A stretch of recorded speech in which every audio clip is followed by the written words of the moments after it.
ನಿಖರವಾಗಿ ಹಾಗೂ ನೈಜ ಸುದ್ದಿಗಳಿಗಾಗಿ ವೀಕ್ಷಿಸಿ ಸತ್ಯ ಸುದ್ದಿ. ವೀಕ್ಷಕರೇ, ಸತ್ಯ ಸುದ್ದಿಗೆ ನಿಮಗೆ ಸ್ವಾಗತ. ಒಳ ಮೀಸಲಾತಿ ಜಾರಿಗೊಳಿಸಲಿದ್ದಲ್ಲಿ ತಾರತಮ್ಯ ನೀತಿ ಅನುಸರಿಸುತ್ತೆ ಎಂದು ರಾಜ್ಯ ಕಾಂಗ್ರೆಸ್ ಸರ್ಕಾರದ ವಿರುದ್ಧ ಮಾದಿಗ ಸಮುದಾಯದ ಮುಖಂಡರು ದಾವಣಗೆರೆ ಬಂದ್ ಕರೆ ನೀಡಿದ್ದರು. ಈ ದಾವಣಗೆರೆ ಬಂದ್ನಲ್ಲಿ ವಿವಿಧ ದಲಿತ ಸಂಘಟನೆಗಳು, ಅಧ್ಯಕ್ಷರು, ಸದಸ್ಯರು, ಪದಾಧಿಕಾರಿಗಳು ಹಾಗೂ ಮಾದಿಗ ಸಮಾಜದ ಮುಖಂಡರು, ಮಾದಿಗ ಸಮಾಜದ ನಾಯಕರು ಬೆಳಗ್ಗೆ 6 ಗಂಟೆಯಿಂದಲೇ ದಾವಣಗೆರೆ ಬಂದ್ ಮಾಡಲು ಯಶಸ್ವಿ ಕಾಣ್ತಾ ಇದೆ. ಈ ಬಂದ್ ದೃಶ್ಯ ತಾವು ನೋಡಬಹುದು. ವರದಿ ಸೈಯದ್ ಇರ್ಫಾನ್, ಸತ್ಯ ಸುದ್ದಿ ನ್ಯೂಸ್ ಕನ್ನಡ, ದಾವಣಗೆರೆ.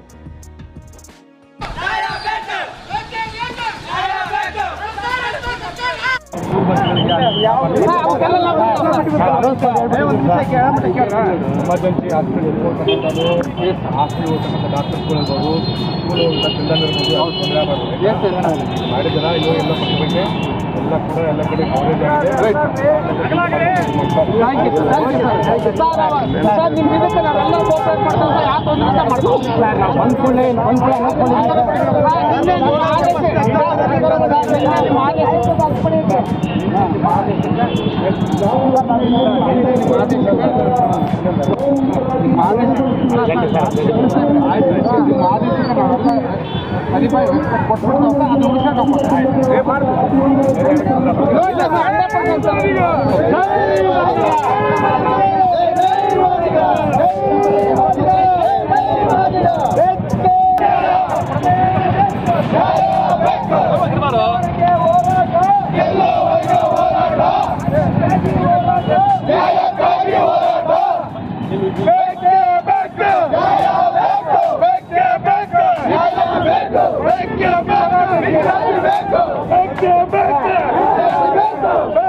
ರಕ್ತವನ್ನ ಚೆಲ್ಲುತ್ತೇವೆ,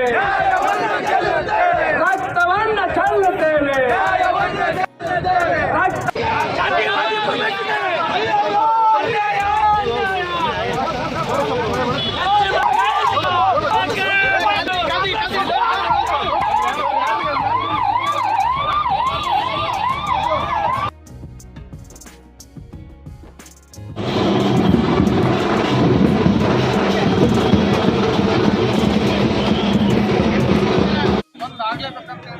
ಮಾಡಿದ್ವಿ ಇವತ್ತು. ಕಾರಣ ಇವತ್ತು ಬಂದ್ ಮಾಡಿರೋದಕ್ಕೆ ಉದಾಹರಣೆ ನೀವೆಲ್ಲ ಮಾಧ್ಯಮದಲ್ಲ ನಾವು ಅವ್ರು ಮನವಿ ಮಾಡಿ ಅವ್ರಿಗೆಲ್ಲ ನಾವು ಪತ್ರ ಮುಖಾಂತರ ಮನವಿ ಮಾಡಿಕೊಂಡು ಈ ದಾವಣಗೆರೆ ಜನ ನಮಗೆ ಬೆಂಬಲಿಸಿ ಸಂಪೂರ್ಣವಾದ ಬೆಂಬಲ ಮಾಡಿದರೆ ಅವರಿಗೆ ನಮ್ಮ ಹೋರಾಟದ ಪರ ಮೊದಲನೇದಾಗಿ ಅವ್ರಿಗೆ ಕೃತಜ್ಞತೆ ಸಲ್ಲಿಸ್ತದೆ.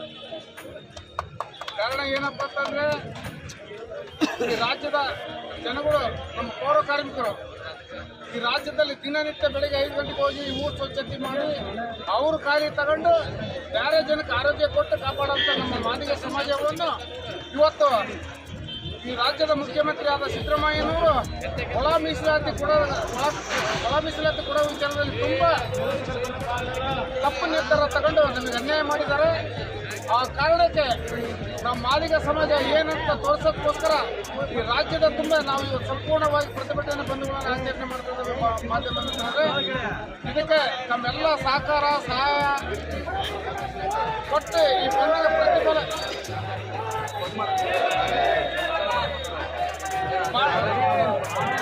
ಮಾಡೋದಕ್ಕೆ ಎಲ್ಲರೂ ಸಹಕಾರ ಮಾಡಿದ್ವಿ. ನಮ್ಮೆಲ್ಲರಿಗೆ ಕೃತಜ್ಞತೆ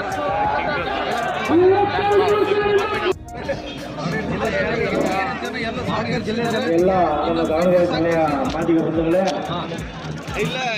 ಈ ಒಂದು ಅಭೂತಪೂರ್ವದ ಕಾರ್ಯಕ್ರಮಕ್ಕೆ ತಾವೆಲ್ಲರೂ ಆಗಮಿಸಿರುವಂತವರಿಗೆ ವಂದನೆಗಳನ್ನು ತಿಳಿಸ್ತಾ, ಏನು ನಿಜವಾಗಲೂ ನಮ್ಮ ಮಾದಿಗ MLAಗಳು ಮತ್ತು ಸಚಿವರಿಗೆ ಏನಾದರೂ ಗಂಡಸ್ತನ ಅನಿಸಿದ್ರೆ ಕೂಡಲೇ ರಾಜ್ಯ ಸರ್ಕಾರಕ್ಕೆ, ಕಾಂಗ್ರೆಸ್ ಸರ್ಕಾರಕ್ಕೆ ರಾಜೀನಾಮೆ ಯಾರ್ಯಾರು ರಾಷ್ಟ್ರೀಯ ಪಕ್ಷದಲ್ಲಿದ್ದೀರೋ MLAಗಳು, ಮಿನಿಸ್ಟರ್ಗಳು ಯಾರೇ ಇದ್ರು ನಿಮಗೇನಾದ್ರು ಮಾದಿಗ ರಕ್ತ ಏನಾದ್ರೆ ಕೂಡಲೇ ನಿಮ್ಮ ಸ್ಥಾನಕ್ಕೆ ರಾಜೀನಾಮೆ ಕೊಟ್ಟು ಸಮಾಜದ ಜೊತೆಗೆ ಒಳ ಮೀಸಲಾತಿ ಅಂಗೀಕರಿಸಬೇಕ ಕೂಡಲೇ ರಾಜೀನಾಮೆ ಕೊಟ್ಟು ಈಗಲೇ ಅಧಿವೇಶನ ಬಿಟ್ಟು ಬರಬೇಕಂತೇಳಿ ಈ ಮಾನವ ಸಮಾಜದ ನಮ್ಮಲ್ಲಿ ಕೆಳಗಡೆ ಮನವಿ ಮಾಡಿಕೊಳ್ಳುವ ಸುಮಾರು 35 ವರ್ಷಗಳಿಂದ ನಮ್ಮ ನಮ್ಮ ಮಾನವನ ಓಟ್ ಬ್ಯಾಂಕ್ ಆಗಿ ಬಳಸುವಂತ ರಾಜಕಾರಣಿಗಳು, ಪಕ್ಷಗಳು ಬರೀ ಓಟ್ ಬ್ಯಾಂಕ್ ಬಳಸ್ಕೊಂಡ್ರೆ ಹೊರತು ಮಾದಿಗ ಉದ್ದೇಶ ಏನಂತ ಯಾರು ಕೇಳ್ತಾ ಇಲ್ಲ ಇದುವರೆಗೂ.